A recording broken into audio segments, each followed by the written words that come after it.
నేను చెప్తా ఉన్నా ఆయన గురించి గొప్పలు చెప్పడం కాదు, ఆయన చేసిన గొప్ప పనులు చెప్పాలి, చెప్పకపోతే సమాజానికి తెలియదు అనేటువంటి ఉద్దేశంతోనే చెప్తా ఉన్నా అధ్యక్ష.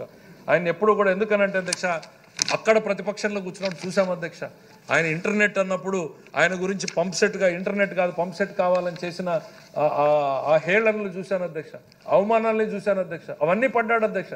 ఎవరి కోసం అధ్యక్ష? ప్రపంచ బ్యాంకుతో మొట్టమొదటిసారి ఒక రాష్ట్ర ప్రభుత్వం నెగోషియేట్ చేసింది అని అంటే ఫస్ట్ ముఖ్యమంత్రి ఎవరు అంటే చంద్రబాబు నాయుడు గారు అధ్యక్ష. అంతవరకు దేశం తరఫున నెగోషియేట్ చేస్తే ఈ was the first chief minister to initiate discussion with the world bank. ఏమన్నారు అధ్యక్ష? దానికి ప్రపంచ బ్యాంకు జీతగాడు అన్నారు అధ్యక్ష. పడ్డాడు అధ్యక్ష. ఎవరి కోసం పడ్డాడు అధ్యక్ష? ఎవరి కోసం అధ్యక్ష? ఈ రాష్ట్రం కోసం, ఈ రాష్ట్ర భవిష్యత్తు కోసం ఆయన మాటలు పడ్డాడు అధ్యక్ష. ఎవరైతే ఆ మాటలు అన్నారో ఆ కమ్యూనిస్ట్ పార్టీలు కానీ ఆ కాంగ్రెస్ పార్టీలు కానీ అందరూ అదే బాటను పట్టినటువంటి పరిస్థితి అధ్యక్ష. ఇవాళ ప్రపంచ బ్యాంకు సహాయం తీసుకున్నటువంటి రాష్ట్రం లేదు అనేటువంటిది నేను చెప్తా ఉన్నాను అధ్యక్ష.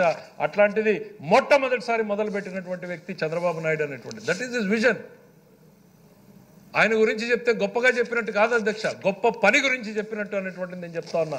దేశాన్ని రూపురేఖలు మార్చేటువంటి శ్రీకారాలన్నీ కూడా ఇక్కడే మొదలైన